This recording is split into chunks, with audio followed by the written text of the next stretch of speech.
사후세계의 존재 여부를 증명할 수 있는 정확한 증거가 없다는 것은 모두가 알고 있는 사실입니다.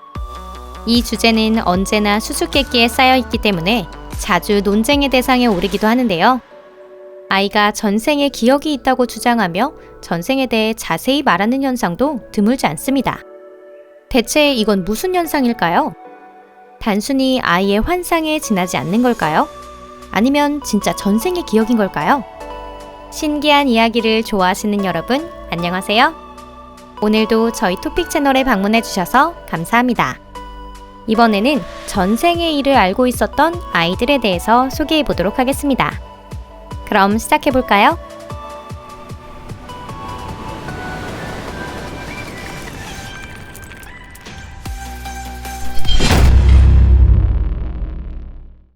세 살, 미국. 우선 첫 번째는 본인 말에 의하면 30살을 맞기 전에 애인과 함께 목숨을 잃었다는 남자의 이야기입니다. 어린 시절 그는 멈춰 그리고 돌아가 라는 말을 늘 알 수 없는 외국어로 말하고 있었는데요. 부모가 그것에 대해서 묻자 아이는 밤늦게 연인과 함께 거리에 멈춰 있었다고 말했습니다. 그의 말에 따르면 신분증에 어떤 문제가 있었다고 하는데요. 총성이 들리는가 싶더니 제복을 입고 신분증을 점검하던 사람들이 큰 소리로 그의 이름을 부르기 시작했답니다. 그와 A는 차에서 뛰어나왔고 손을 잡고 함께 뛰기 시작했습니다. 걔가 자신들의 흔적을 찾지 못하도록 강을 건너고 싶었는데 그러려면 순찰대의 속도보다 더 빠른 속도로 헤엄쳐야 했죠. 그가 어렸을 때 했던 멈춰와 돌아가 라는 말은 이 순찰대가 뒤에서 외치던 말이었던 것입니다. 그는 넘어진 애인을 병사로부터 지키고자 끌어안은 채 눈을 감았고 한 발의 총성을 들인 것이 그의 마지막 기억이었다고 합니다. 시야가 새하얘져서 눈을 떠보니 어느새 본인은 아기가 되어 있었고 그는 이번 생에는 잘못을 저지르지 말아야겠다고 생각했습니다.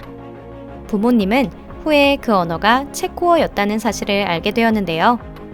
그는 아직까지도 1년에 한 번은 그들에게 쫓기다가 애인이 넘어지는 장면을 꿈으로 꾼다고 하는데요. 등을 맞는 것까지 생생하게 꿈에 나와서 등 위쪽에 통증을 느끼며 깨어난다고 합니다.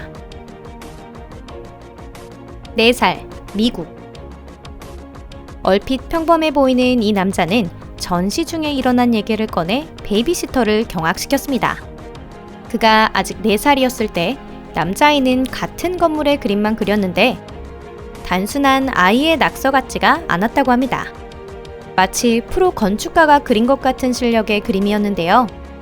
이 건물의 그림을 남자아이는 몇 번이고 몇 시간 동안이나 반복해서 그렸다고 합니다. 어느 날은 블록 전체를 위에서 바라본 경치를 그리기 시작했는데요. 그림에는 정해진 순서대로 늘어선 40에서 50개 정도의 십자가도 담겨 있었습니다. 건물 모퉁이에 있는 것도 있고 건물 안에 있는 것, 그리고 나무에 있는 것도 있었죠. 베이비시터는 이 십자가는 무엇을 나타내고 있는지, 왜 건물 안에 있는 것과 밖에 있는 것이 나뉘어 있는지 물어봤습니다. 그러자 아이는 보병은 이런 식으로 밖을 이동한다고 대답했습니다. 일부 병사들은 건물의 자리를 잡아 밖을 이동하는 동료를 창밖으로 확인하고 있다고 말이죠. 남자아이는 한숨을 내쉬며 이렇게 덧붙였습니다. 하루가 거의 끝나가서 돌파를 위해서는 빠르게 전진해야만 했다. 우리는 건물의 자리를 잡고 창가에서 밖을 살피고 있었다. 베이비시터가 우리는 누구였냐고 묻자 남자는 자신의 그림을 보며 나의 대원들이다 라고 말했습니다. 남자아이가 4살에 그런 그림을 그렸다는 사실이 정말 신기한데요. 하지만 6살이 되자마자 그 재능은 마치 처음부터 없었던 것처럼 사라져버렸다고 합니다.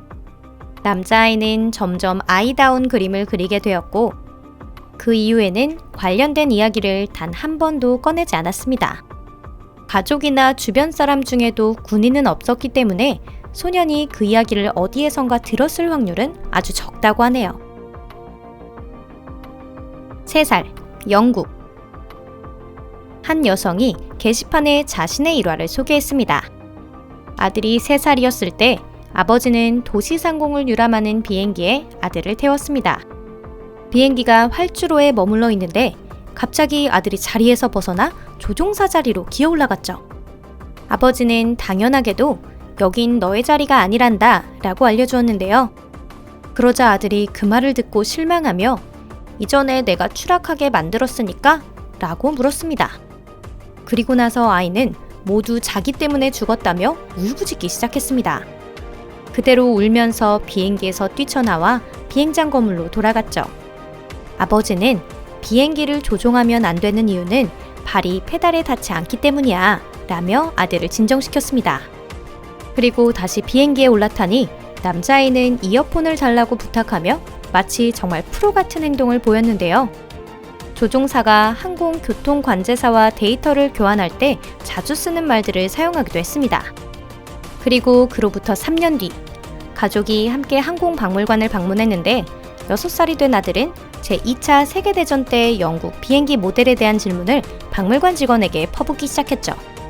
어머니는 깜짝 놀랐습니다. 집에는 비행기와 관련된 책도 전혀 없었고 그동안 아들이 이러한 주제에 흥미를 보인 적도 한 번도 없었기 때문이죠. 박물관에서는 마침 비행기 중 하나가 복원이 진행되고 있었고 아이는 그 말을 듣고 무척이나 기뻐했습니다. 작업은 아직 완성되지 않았지만 가족들은 해당 모델의 관람 허가를 받게 되었습니다. 70년대 개인 수집가에 의해 비행기의 구조가 바뀌어서 박물관에서는 그것을 다시 원상태로 복구하고 있었죠. 남자아이는 부품의 배치가 잘못되어 있거나 바뀌어 있는 것을 지적하기 시작했습니다. 어떻게 그런 것을 기억했느냐고 묻자 아이는 성인이었을 때 같은 비행기에 타고 있었다고 대답했습니다. 그 후 그중 한 대를 자신의 실수로 추락시켜버린 적이 있었고 그로 인해 몇 명이 희생되었다는 설명을 덧붙였습니다.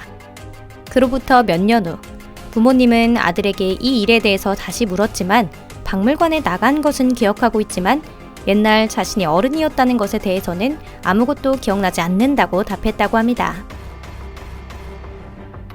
6살, 영국. 2006년 9월 8일, 영국 신문 더선 온라인에서는 전생의 기억을 떠올렸다는 카메론 맥컬리라는 남자에 대한 기사가 올라왔습니다.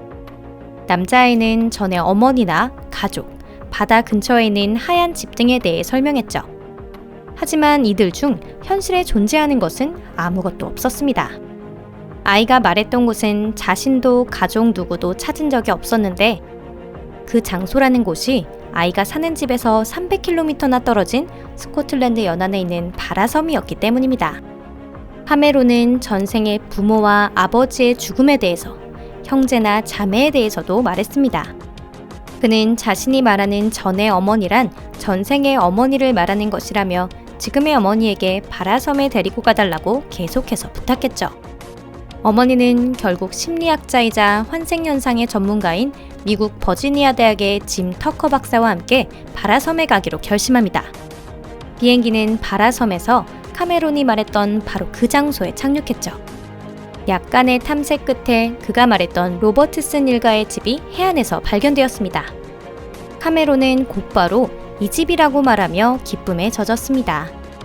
그러나 집에는 오랜 시간 아무도 살고 있지 않았고 전 소유자는 오래전에 죽었다는 사실을 알게 되었습니다.